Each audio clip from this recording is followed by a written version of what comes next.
때는 유다 멸망 10년 전 여호야김 왕 시대였습니다.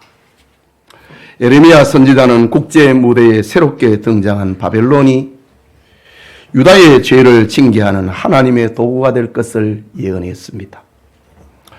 유다는 머지않아 바벨론의 포로로 끌려갈 것이고 70년 동안 노예 생활을 하며 고레스 왕의 등장과 더불어 해방될 것을 예언했습니다. 하지만 예레미야의 예언은 거짓 선지자들과 의용 종교자들, 지도자들, 그리고 불신앙의 사람이 되어버린 왕과 신하들과 백성들의 신앙적 반향을 일으키지 못합니다. 도리어 미움의 대상이 되고 만 것이지요. 그러는 어느 날 하나님의 말씀이 예레미야에게 임했습니다. 레갑 사람의 집을 찾아가 그들을 성전 골방으로 초대하고 그들에게 포도주가 가득한 종지와 큰 단지를 말하지요. 술잔을 배설하고 그들로 마시게 하라 라는 뜻밖의 말씀이었습니다.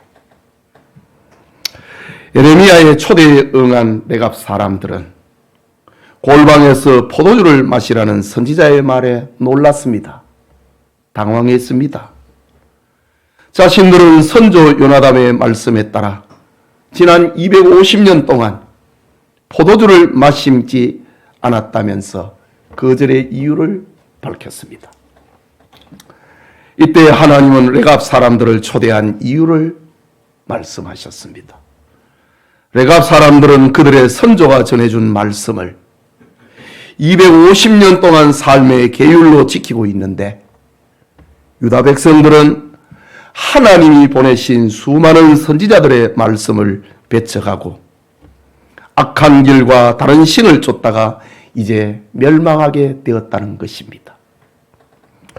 그리고 불신앙의 사람을 꾸짖는 비유로 레갑 사람의 가문을 사용하겠다는 말씀이었습니다. 그리고 하나님을 경외하고 경건하게 살라는 조상의 전통을 지키는 레갑 사람들에게 복을 주시겠다는 약속이었습니다. 여러분, 레갑 사람의 가문은 신앙의 순수성이 퇴색되어 버렸던 예레미야 시대뿐만 아니라 오늘 우리의 시대에 우리가 마음에 담아야 할 말씀입니다. 이 시간 레갑 사람의 가문이라는 제목으로 하나님의 말씀 받고자 합니다. 말씀을 듣는 우리 모두에게 하나님의 은혜가 임하기를 소원합니다. 먼저 레갑 사람이 누구인가? 라는 것입니다. 본문에 나오는 레갑 사람의 가문은 저 미디안 사람, 출애굽의 지도자 모세의 장인인 이드로의 후손을 가리킵니다. 역대상 2장에 기록이 되어 있지요. 그들은 이스라엘 자손들이 출애굽을 하고 광야 행진을 할 때에 광야에서 살았던 이드로, 그의 후손들이 이스라엘 백성들의 길잡이가 되고 장막을 치고 걷는 법을 가르쳐 주었습니다. 물론 하나님께서 구름 기둥과 불 기둥으로 그들을 보호하고 인도하셨지만 그러나 하나님이 이쪽으로 가라, 장막은 이래 쳐라, 이렇게 하신 건 아니지 않습니까? 하나님께서 이드로의 후손 레갑 사람을 통하여서 이스라엘 백성들의 길잡이가 되고 그리고 광야에서 천막을 치고 걷는 그런 일을 돕게 하셨습니다. 이스라엘 백성들이 가나안 땅에 입성을 할 때에 그들은 이스라엘에 귀화하여서 가나안의 변방 땅을 얻어 하나님을 섬기며 경건하게 살아왔던 사람들입니다. 특히 오늘 본문 6절에 등장하고 있는 요나답은 레갑의 후손으로서 기원전 830년경의 사람입니다. 당시 북왕국 이스라엘은 아합왕과 왕후 이세벨이 바알과 아세라 신을 숭배하며 온 이스라엘을 범죄하게 했습니다. 이때 하나님은 에후를 사용을 하여서 아합 왕가를 심판하셨습니다. 에후가 아합 왕가를 징벌하기 위하여 사마리아 왕궁으로 진격하던 길에 자기를 맞으러 오는 레갑 사람 요나답을 만나게 됩니다. 성경에는 요나답이라는 이름을 사용하기도 하고 여호나답이라는 이름을 사용하기도 합니다. 그때의 기록이 열왕기하 10장 15절과 17절에 기록이 되어 있는데 이렇습니다. 에후가 거기서 떠나가다가 자기를 맞으러 오는 레갑의 아들 여호나답을 만난지라 그의 안부를 묻고 그에게 이르되 내 마음이 네 마음을 향하여 진실함과 같이 네 마음도 진실하냐 하니 여호나답이 대답하되 그러하나이다. 이르되 그러면 나와 손을 잡자. 사마리아에 이르러 거기에 남아있는 바 아합에게 속한 자들을 죽여 진멸하였으니 여호와께서 엘리야에게 이르신 말씀과 같이 되었더라고 했습니다. 즉 예후는 아합 왕가를 심판할 하나님의 도구가 되었습니다. 하지만 자기에게는 신앙의 동지가 필요했습니다. 이때 경건하고 검소하고 의로운 생활을 하면서 사람들의 존경을 받던 요나답과 동맹을 하고 함께 거사를 치렀습니다. 그런데 이스라엘의 새 왕이 된 예후가 하나님의 법을 지키는 데 있어 전심을 다 동원하지 않는 겁니다. 우상 숭배의 축제를 즐기고 하나님을 섬기는 혼합주의자가 되어버리고 만 겁니다.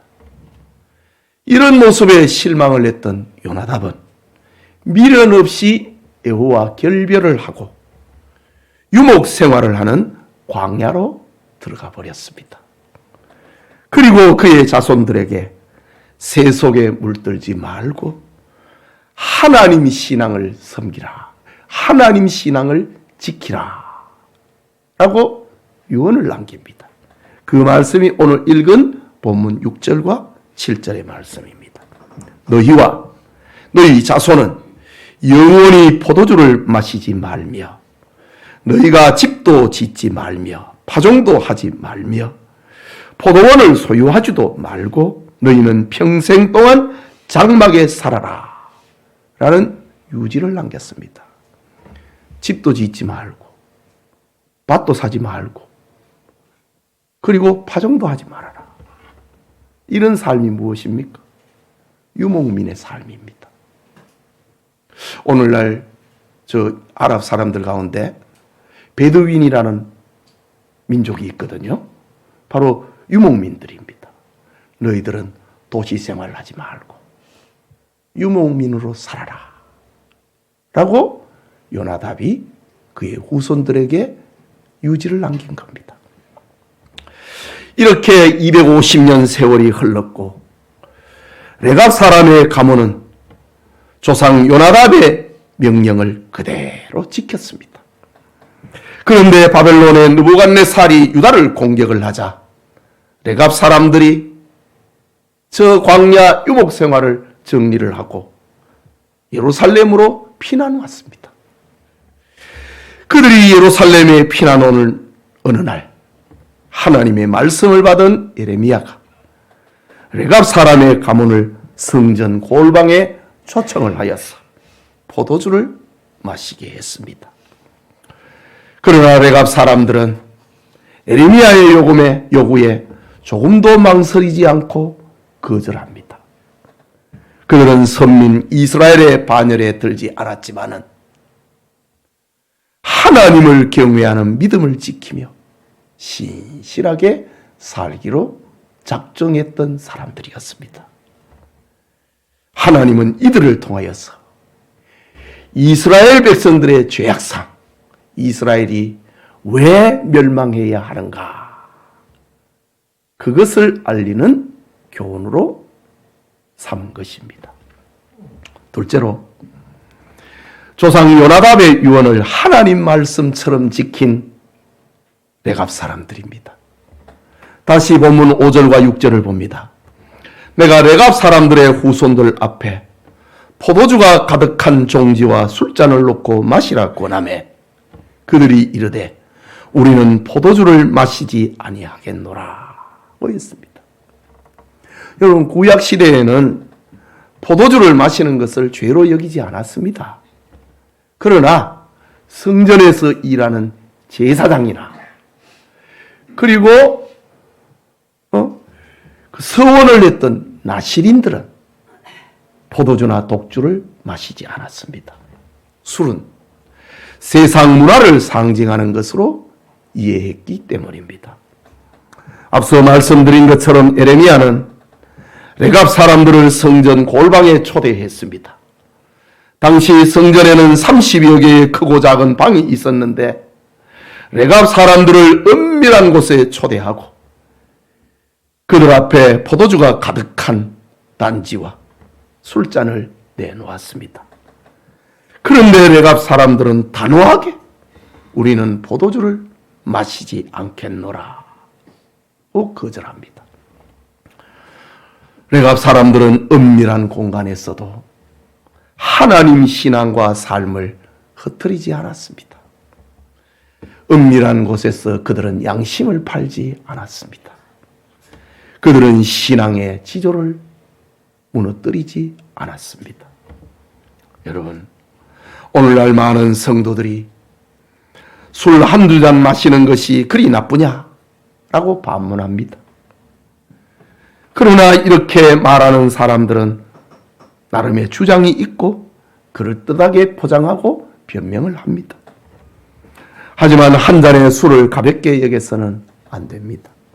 사탄은 처음에 큰 것으로 절대 유혹하지 않습니다. 작은 것을 가지고 신앙의 균열을 만들고 그 틈을 비집고 들어오는 것입니다. 조금씩 새어드는 물이 나중에는 걷잡을 수 없는 양심의 둑을 무너뜨려 버리는 것입니다. 오늘 성경에 레갑 사람들처럼 성도들은 지킬 것을 지켜야 합니다. 구별이 되어야 합니다. 예수님을 믿는 것은 사실 세속화를 거절하는 삶입니다. 하나님은 내가 거룩하니 너희도 거룩하라 라고 말씀하셨습니다. 너희는 세상의 빛이다, 소금이다. 세상과 같지 않다고 말씀하셨습니다. 하나님은 지금도 이런 신자들을 찾고 있지요.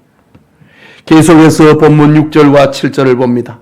6절 중간에 레갑의 아들 우리 손조 요나답이 우리에게 명령하여 이르기를 너희와 너희 자손은 영원히 포도주를 마시지 말며 너희가 집도 짓지 말며 파종도 하지 말며 포도원을 소유하지도 말고 너희는 평생 동안 장막에 살아라. 그리하면 너희가 머물러 사는 땅에서 너희 생명이 길리라 하였으므로 라고 합니다. 이것은 레갑인들의 조상 요나답의 유언을 말하는 겁니다. 그는 세 가지를 유언했습니다. 첫째는 집을 짓지 말라. 둘째는 포도원을 소유하지 말라. 셋째는 파종하지 말라. 라는 것이었습니다. 왜 요나답이 이런 유지를 남겼을까요? 시대를 분별하지 못했을까요? 아니면은 세상을 듬진 염세주의자로 살게 하기 위해서 그랬을까요? 아닙니다. 그는 시대를 분별하지 못한 사람도 아니었고 염세주의자도 아니었습니다. 그에게 분명한 신앙의 가치관이 있었기 때문입니다. 이것은 바울의 결단을 생각나게 합니다. 고린도전서 8장 13절에 만일 음식이 내 형제를 실족하게 한다면 나는 영원히 고기를 먹지 아니하며 내 형제를 실족하게 실족하지 않게 하리라. 바울은 이런 결단을 했습니다.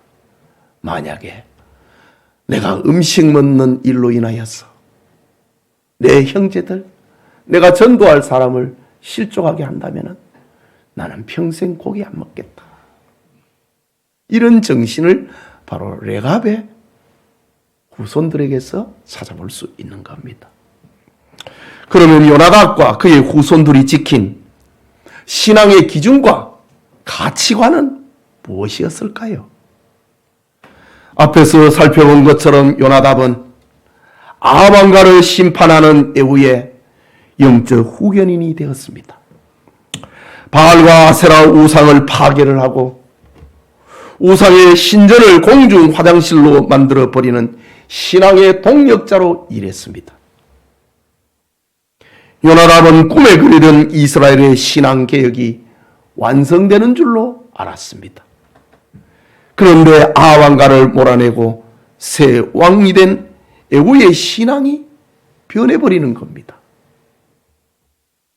그렇게 강하고 그렇게 철저했던 에후가 왕궁 생활의 달콤함에 빠지고 가나안 농경 문화와 연결된 우상 숭배의 미혹이 되어서 혼합주의자가 되어버리고 만 겁니다. 그래서 요나답은 하나님 신앙에서 멀어지게 하는 정착생활, 즉 집을 짓고 밭을 소유하고 파종하는 일을 버리고 유목생활을 하기로 결단한 겁니다.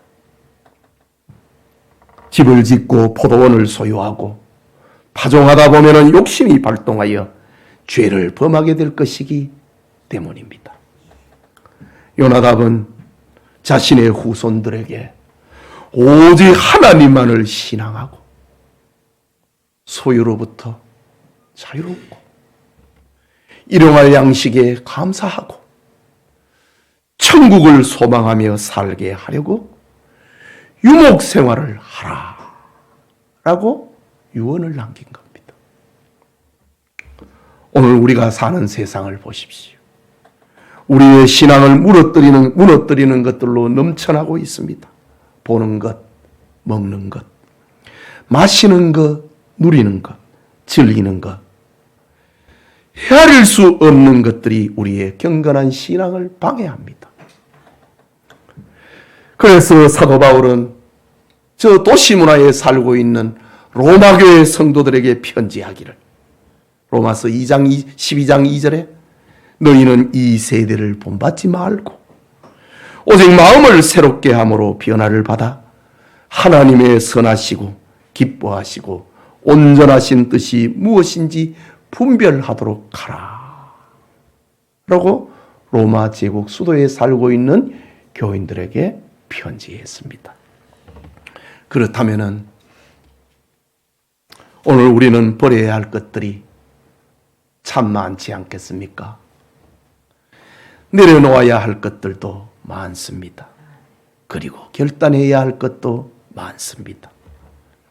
하나님의 자녀된 우리는 두 주인을 섬길 수 없기 때문입니다. 아무리 믿음이 있다고 할지라도 행동하지 않는다면 그 믿음은 죽은 것이라고 했습니다. 결단하고 깨닫는 은혜가 우리 교우들에게 있기를 축복합니다. 마지막으로 레갑 사람들이 받은 복입니다. 본문 14절을 보면은 레갑의 아들 요나답이 그의 자손에게 포도주를 마시지 말라 한 그 명령은 실행되도다. 그들은 그 선조의 명령을 순종하여 오늘날까지 마시지 아니하거늘 내가 너희에게 말하고 끊임없이 말하여도 너희는 내게 순종하지 아니하는도다 라고 했습니다. 이런 경건한 신앙인들을 하나님께서는 참 부패한 우상 숭배자가 되어버린 그리고 멸망하고 있는 유다 백성들을 교훈하는 본보기로 삼았습니다. 하나님께서는 이 레갑 자손의 가문을 보석처럼 사용하셨다 라는 말입니다. 그리고 16절을 보면은 레갑의 아들 요나답의 자손은 그의 선조가 그들에게 명령한 그 명령을 지켜 행하나 이 백성은 내게 순종하지 아니하는도다 라고 했습니다. 레갑 자손들은 조상의 유지를 하나님의 말씀처럼 지켰는데 하나님께서 수많은 선지자를 유다 백성들에게 보내서 하나님께로 돌아오라고 했는데 이들은 내 말에 순종하지 않았다. 그래서 망하게 되었다 라고 합니다.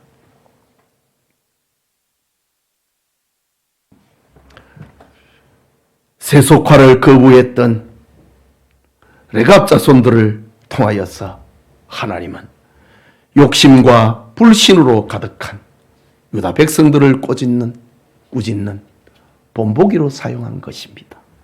그뿐만이 아니라 19절을 보면 그러므로 만군의 여호와 이스라엘의 하나님께서 이와 같이 말씀하시니라. 레갑의 아들 요나답에게서 내 앞에 설 사람이 영원히 끊어지지 아니하리라 하시니라. 그들이 받은 복입니다. 여기 내 앞에 설 사람이 영원히 끊어지지 않는다. 내 앞에 설 사람. 이것은 구약시대에 자주 성전에서 봉사하고 섬기는 제사장들에게 사용되었던 말입니다. 포로 귀환 후에 레갑 사람들이 성전에서 어떤 직분을 맡았는지 성경에는 기록하고 있지 않습니다. 유대인들의 성경 주석인 미시나에 따르면 요나답의 자손들이 매년 일정한 시기가 되면 성전 제단에 사용되는 나무를 가져왔다라고 합니다. 성전에는 항상 하나님 앞에 제사를 드렸습니다. 양과 염소, 비둘기와 소를 하나님 앞에 제물로 드렸습니다. 그 제물을 드릴 때 반드시 필요했던 것이 장작이었습니다. 레갑 사람들은 변방에 살면서 때가 되면은 장작을 가져와 하나님 앞에 번제에 그 불쏘시개로 사용하게 했다. 하나님 앞에서 설자가 끊어지지 않았다는 말입니다. 그리고 오늘 본문의 이 예레미야로부터 200년 후에 느헤미야 성경에 레갑 자손들이 또 기록이 됩니다. 말기야라고 하는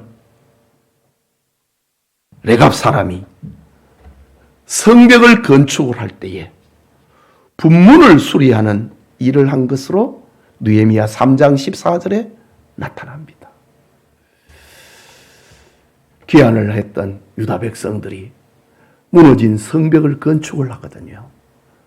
그때에 레갑의 후손 말기야가 자기 가족을 동원해서 분문을 건축을 하는데 도왔다라고 합니다. 여러분, 예루살렘 성벽에는 문이 많이 있습니다. 그 중에 분문이 있어요. 분문. 이 분문은 쓰레기를 처리하는 문입니다. 예루살렘의 온갖 더러운 오물을 처리하기 위하여 가져가는 그 문이 분문입니다. 레갑의 후손들은 그거를 하나님의 앞에 받은 큰 복으로 여기고 오물을 처리하기 위해 드나드는 그 문을, 그 성벽을 건축을 하는 일에 쓰임 받았다라고 합니다. 이것을 보면 레갑 사람들은 확실히 하나님께 복을 받은 사람이고 하나님 앞에 설자가 끊어지지 않는 축복의 사람이었다는 것입니다. 사랑하는 우리 성도 여러분, 오늘은 우리의 삶과 어울리지 않는 특별한 메시지를 연말을 보내며 받았습니다. 도시 문화와 세속과 욕심에서 벗어나지 못하는 교인들이 볼 때에 이 요나답의 유지가 얼마나 어리석게 보입니까? 그러나 하나님 신앙을 세상의 가장 큰 가치로 여겼던 레갑 사람들을 우리는 존경해야 합니다. 우리 중에 아무도 성경에서 말하고 싶은 그 의도를 훼손하는 사람이 되어서는 안 됩니다. 하나님은 이들의 신앙적 결단과 행동을 타락한 시대를 꾸짖는 본보기로 보석처럼 사용하셨다는 사실입니다. 여러분, 시대가 악해지니 순결하고 하나님의 말씀대로 사는 신앙인이 외면당하고 있습니다. 사탄은 성도들을 어떻게 해서든지 하나님과 성경으로부터 멀어지게 합니다. 이때 주일날 겨우 한 번 교회 와서 죄악의 홍수로부터 보호받을 수 있을까요? 세상은 그리 호락호락하지 않습니다. 우리는 오늘 본문에서 충격과 도전을 받아야 합니다. 우리가 비록 도시문화에 살고 있지만 많은 교회와 성도들이 세상과 타협을 하고 믿음에서 떨어져 나가지만 레갑 사람들의 신앙과 삶이 우리와 연결되어야 한다는 사실입니다. 새 속에 물들지 않기 위하여 결단했던 레갑 사람의 고고한 신앙 정신을 배워야 합니다. 그들의 경건한 삶과 행실을 배워야 합니다. 이런 삶의 하나님의 복이 끊어지지 않는다는 사실을 배워야 합니다. 아무리 세상이 바뀌어도 하나님의 말씀은, 성경은 변하지 않기 때문입니다. 레갑 사람의 가문처럼 하나님 앞에 설 사람이 끊어지지 않는 복이 영천의 성도님들과 함께하기를 축복합니다. 우리 말씀을 생각하고 기도합시다. 우리는 유목 생활을 할 수 있는 사람은 아닙니다. 그렇지만은 우리가 있는 곳에서 그들의 정신을 우리가 본받아야 됩니다. 하나님은 이 레갑의 자손들을 보석처럼 여기셨습니다. 내 앞에 설 자가 끊어지지 않을 것이다. 우리가 이 복을 받는 내 자신이, 그리고 내 가문이 되어야 하는 겁니다. 우리 같이 기도합시다. 자비하신 하나님 아버지, 은혜를 감사합니다. 한 해가 저물어가고 있는 이 11월 말 주간에 레갑 사람의 가문이라는 하나님의 말씀을 받았습니다. 시대의 삶과 역행하는 것 같지만은 하나님을 신앙하는 것을 최고로 가치로 여겼던 그들의 삶을 하나님께서는 귀히 여기셨고 보석처럼 여기셨고 내 앞에 설 사람이 끊어지지 않을 것이다. 이런 축복을 말씀하셨습니다. 하나님, 우리가 복잡한 환경 속에 살고 있지만 우리의 신앙의 정체성을 잊어버리지 말고 하나님을 잘 믿는 자로 살게 하여 주시옵소서. 여기에서 삶의 보람을 얻고 가치를 얻고 기쁨을 얻을 수 있도록 은혜 베풀어 주시옵소서. 하나님, 주님의 말씀을 받고 함께 기도합니다. 우리의 기도를 온전하게 하여 주옵소서. 예수님 이름으로 기도합니다. 아멘.